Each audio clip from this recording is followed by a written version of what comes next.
Another blood-red sunset and yet another moon phase, and still another 100 miles to my next resting place.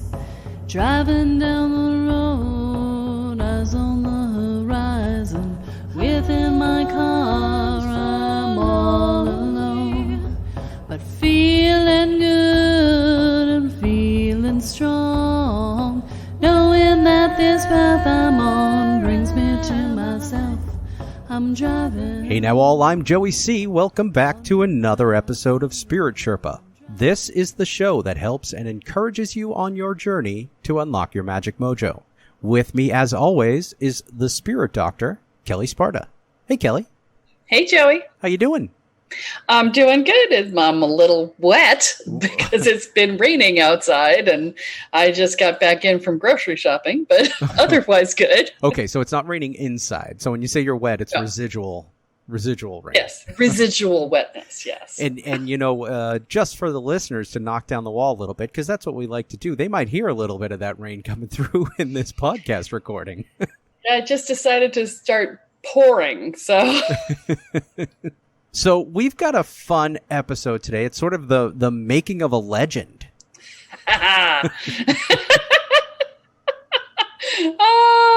We promised Kathy we would not videotape this one, and I'm really sorry we're not, because that face that she made when Joey said that was classic.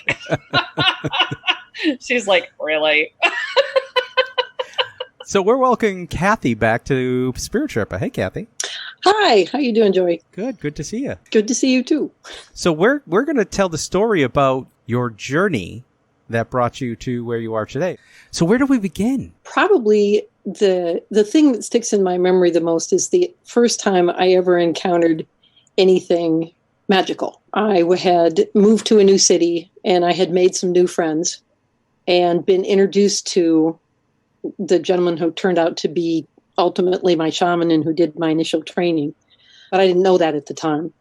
And he said, here, I want to show you something at his house. And we went upstairs, and he opened the door to this room that turned out to be his sacred temple space. And I stood at the edge of the doorway, and I backed up all the way across the hall into the room on the other side and said, close that door. I don't know what's in there, but I'm not going in there. Because whatever it was, I could feel its potential. And at some level, I knew I would never be the same. And when was that? How old were you when that happened?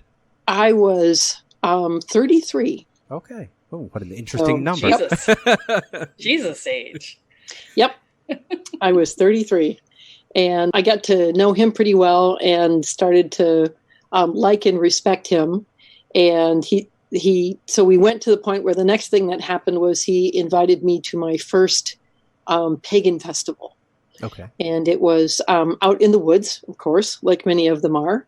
And it rained a lot, similarly to the way it's raining today.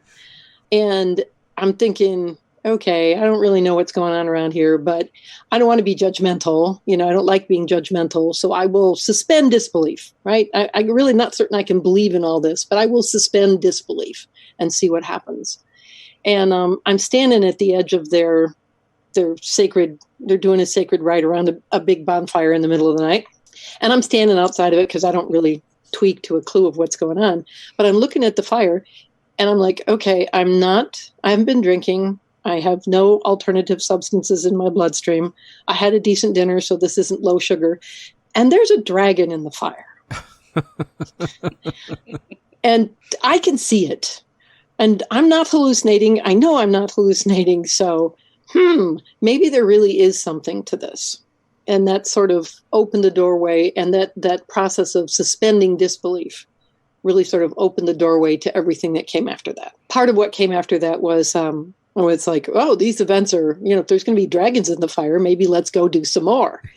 So there was a year where the guy who turned out to be my shaman and I went to 19 in 1 year, 19 different pagan festivals, 19 of them, because we were looking for the event, right? The one that had good magic and it had good people and it had a great space to hold it in. And it was just the event, right? Good, solid transformational work.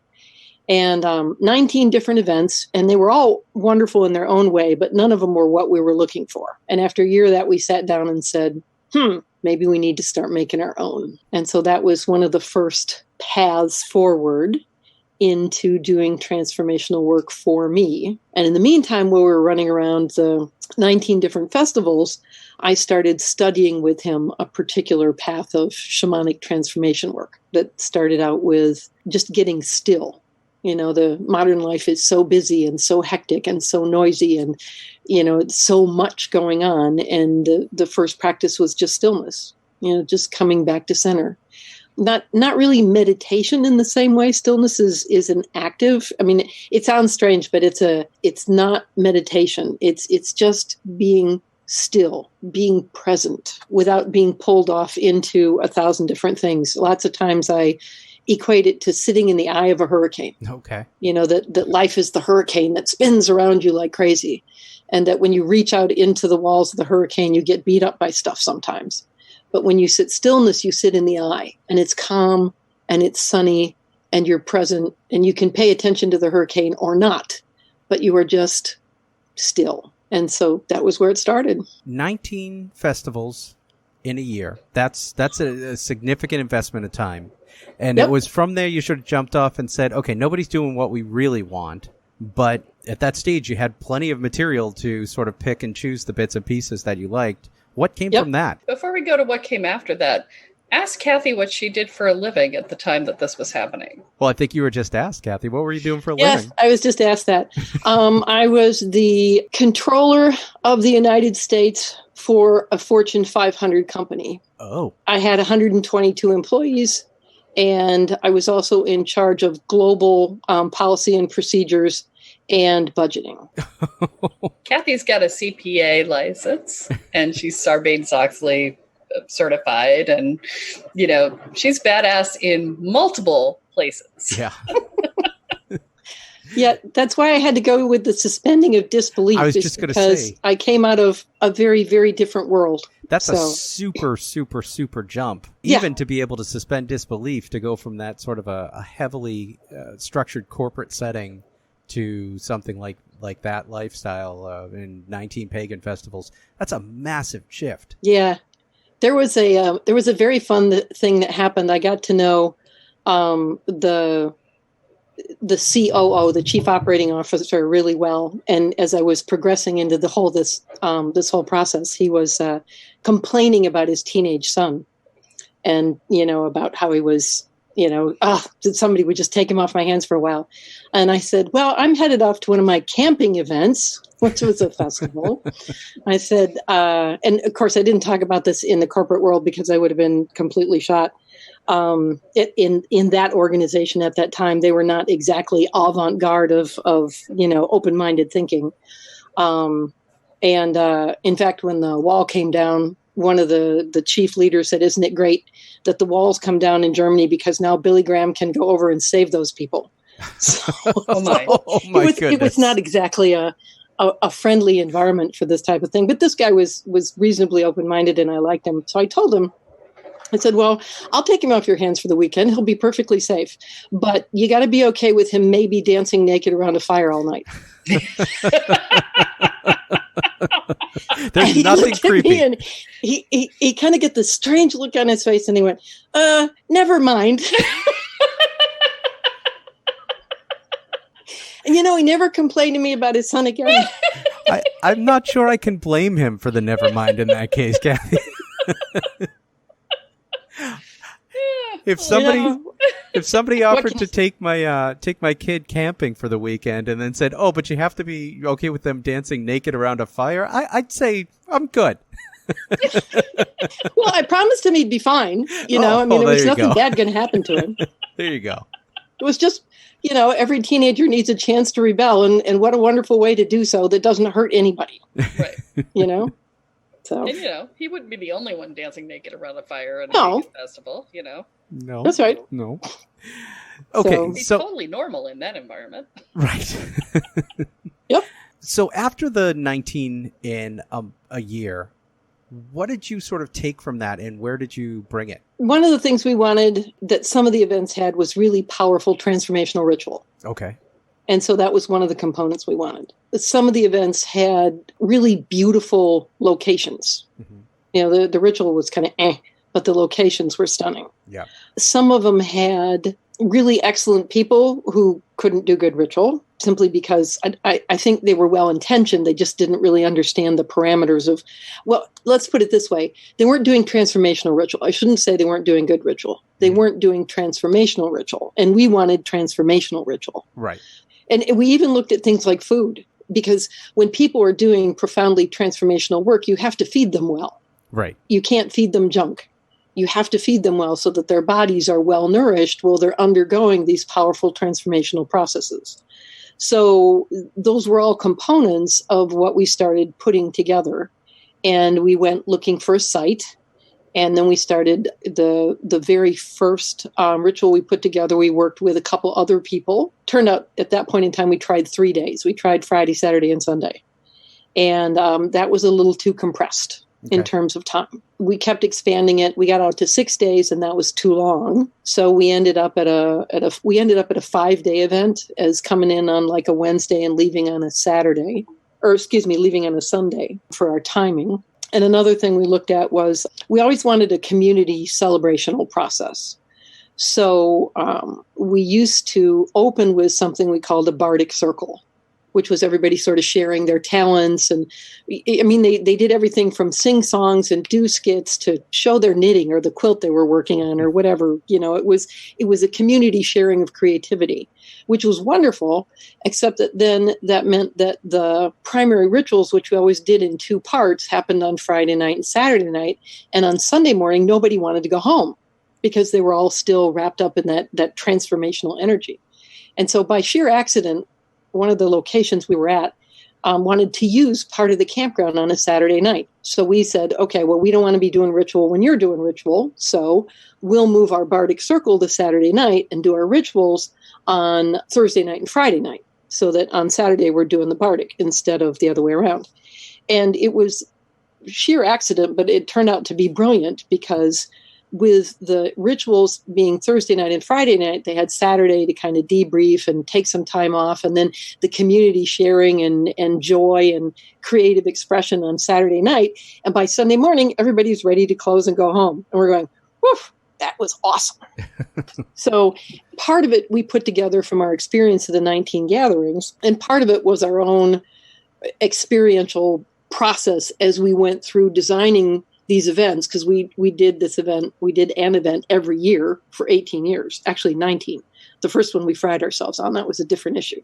But we put this together, and it evolved over time to really an optimal format for creating a profoundly transformational experience around the content we were working with. And you ultimately went back and got your PhD. Yes. I did go back and get my PhD when I was looking at, okay, I'm tired of corporate America and I don't know what I want to do now. And I wanted to change organizations because I didn't find them, for the most part, to be really good places to be. So I was looking at organizational work, and I kept every question I ask. Of course, a PhD, when you ask a research question, it has to be a question that's never been asked before, because you have to contribute to the body of knowledge with your research. And everything I asked had already been asked and answered. I'm like, okay, this is really annoying. So I needed to come at it from a different way. And I said, well, I'm studying transformation, and organizations don't change, people do. So what I started tracking through was, okay, I started with organizational change, that led me to people change, which led me to psychology and psychotherapy. And then in psychology and psychotherapy, they talk about the shaman effect and the power of positive ritual. And I went, hey, wait a minute, I know something about that. So then I tracked from that into theater anthropology, which is, if you want to study ritual in an academic sense, you have to study theater anthropology, because that's where it shows up. And then I went, I bet you I can bridge this into Western esoteric studies, which is where you get to study Western paganism, right? Mm-hmm. So the whole thing bridged into this massive study of what makes a transformational experience. And then I took the event that we had created from the model distilled out of the literature, and I compared the two things, and I went, hey, that's why it works, because the model that comes out of the literature is exactly the model that we over time evolved into making this happen. And then I took one of the events that we'd done and I did a 2-year longitudinal study on the people who went through it to see what they reported qualitatively about what has changed in their life. And it was profound. It was physical, spiritual, emotional, and mental changes all across the board. People did huge things with their lives, important things to them after that experience. So it's kind of like, okay, we've been doing this for a long time, and now I have some arm's length information that says it actually does work. We always thought it did, Right. but you're kind of guessing, and now we had some proof. So it was awesome. And it resulted in a PhD. Yay. Yay. So I am officially Dr. Kathy, although I don't usually say that because then people think you're not a MD. PhD, but a medical doctor. Yeah. So, but I do have a doctorate in the dynamics of transformation.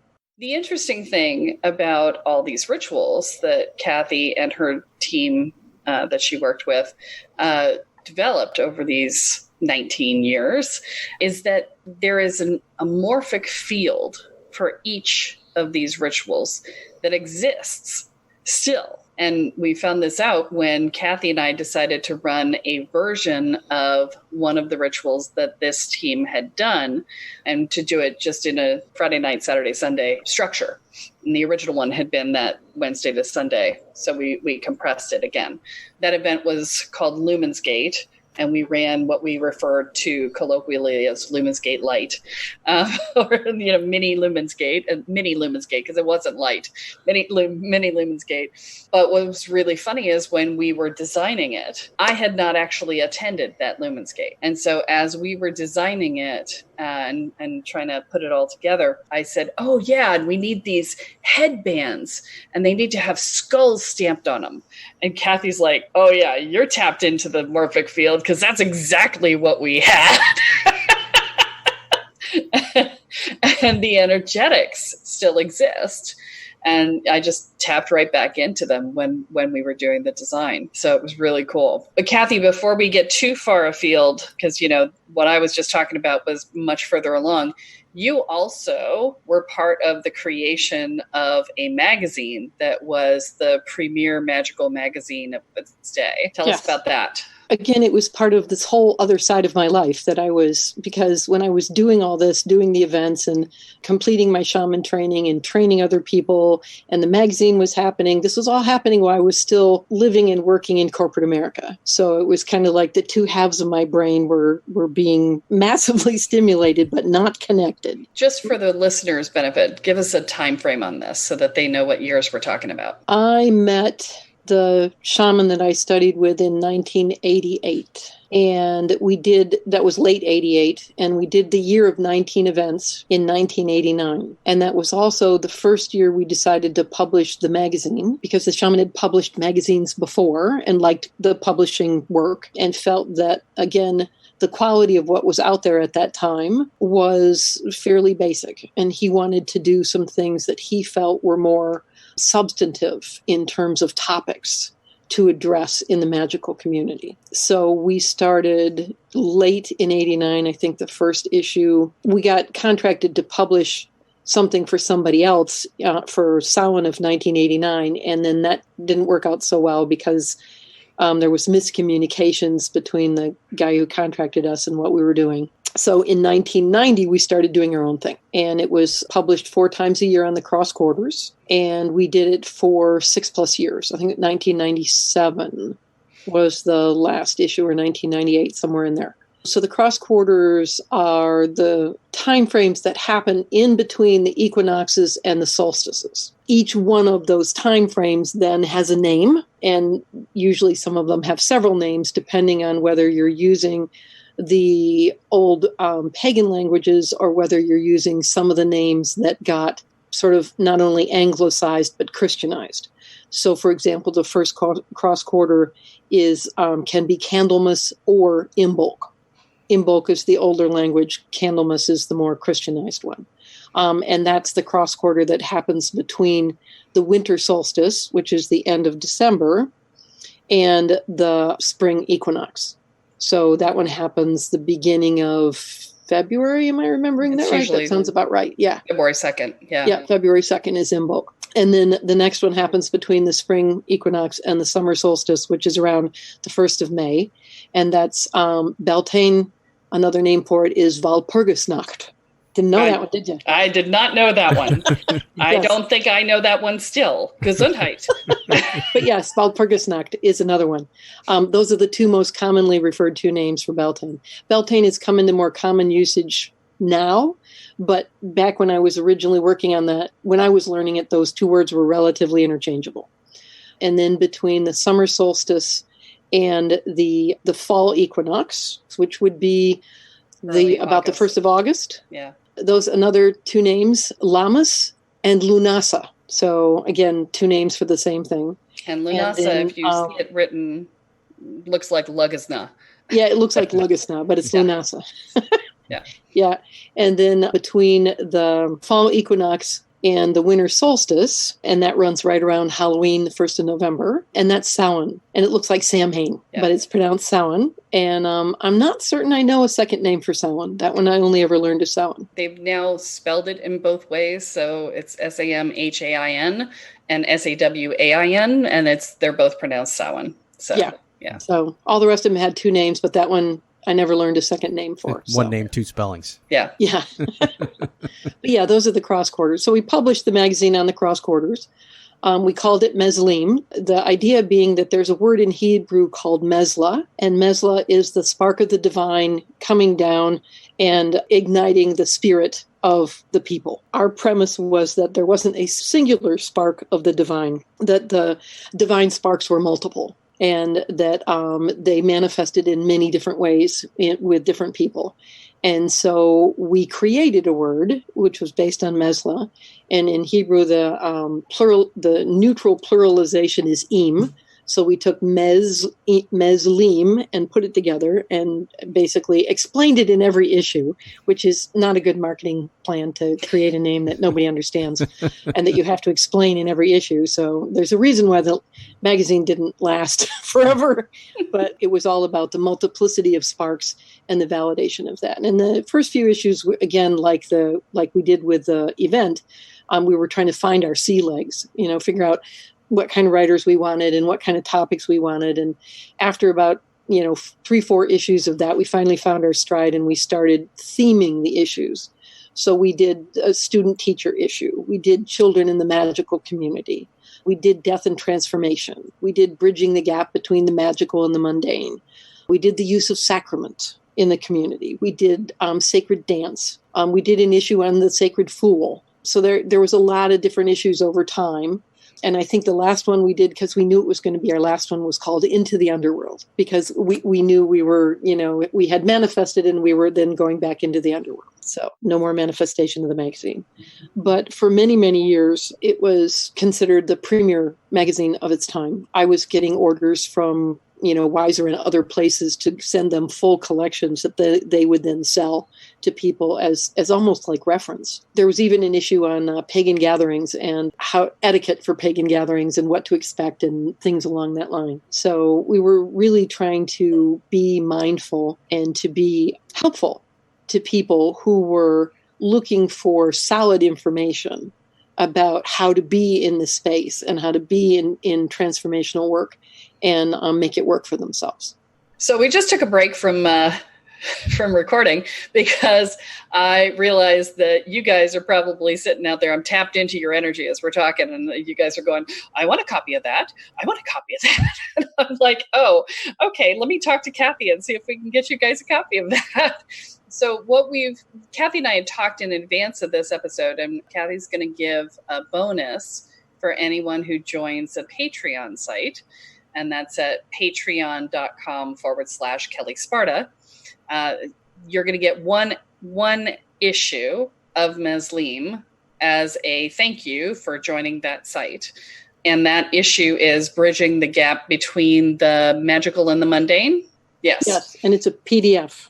And it's a PDF, yes. These are all PDFs that we're referencing. The physical copies have long since been distributed. But the content is still amazing. So amazing, in fact, that we actually use it in our ritualist training program. So I wanted to give you guys the opportunity to have that. And I just talked to Kathy about it, and she has very generously said that she will make that available to you in PDFs for all of the issues.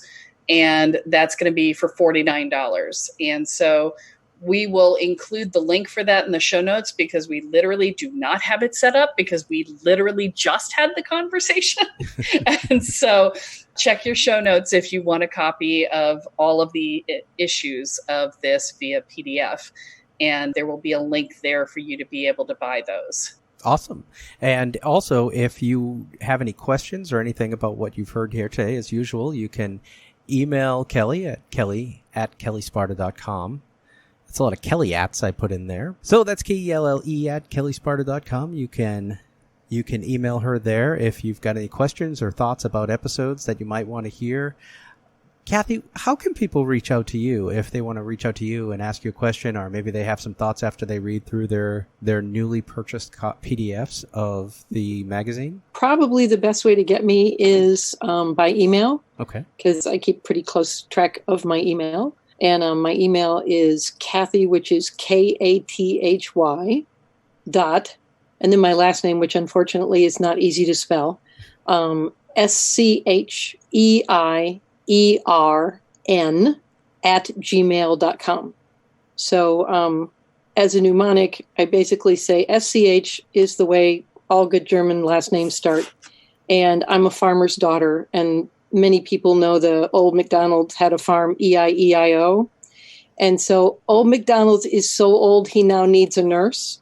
So it is old McDonald's needs a nurse, E-I-E-R-N is how you spell my last name. So Kathy.Scheiern, SCHEIERN at gmail.com.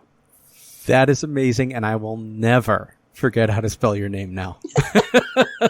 I use it. Yep. It is I use it all the time. Wonderfully effective tool right there.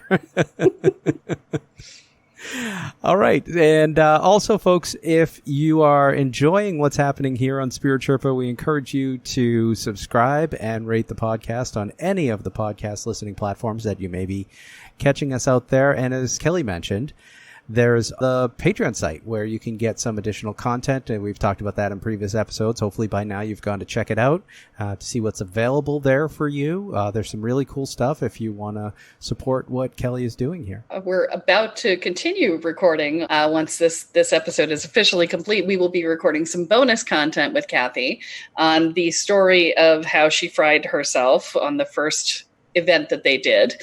We're going to talk about that and why Kathy's dissertation committee quit twice before she could actually graduate. We'll talk about that.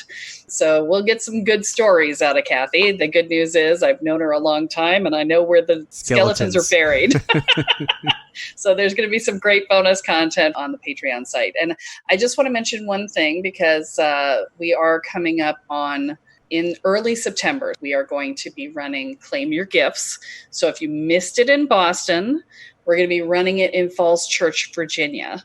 There will be a page up on the website to give you a link to that. If you go to the events section and go to Claim Your Gifts, you will see the registration information for that as well. So if you got super excited about Kathy talking about the process, then we're using that structure to run this event as well. All right. Is there anything either of you would like to say to sort of wrap up the episode? Come back for the after party. All right. That's all that we have for this week, folks, but be sure to join us next time as Kelle adds another chapter into your beginner's guide to energy, magic, and the spirit world. I'm Joey C. here with Kelle Sparta and Kathy Scheiern, and you have been listening to Spirit Sherpa. So long, everyone. Bye. Got too many EIERNs in there, Joey. It's EIERN. I am leaving that in. I travel over 13,000 now. I leave behind a little fear. Spirit Sherpa is the sole property of Kelle Sparta Enterprises and is distributed under Creative Commons BY-NC-ND 4.0 license. For more information about this licensing, please go to creativecommons.org. Any requests for deviations to this licensing should be sent to KELLE@KELLESPARTA.com. That's Kelly@KelleSparta.com. To sign up or to get more information on the programs, offerings, and services referenced in this episode, please go to KelleSparta.com. This episode of Spirit Sherpa has been produced by Honu Voice Productions.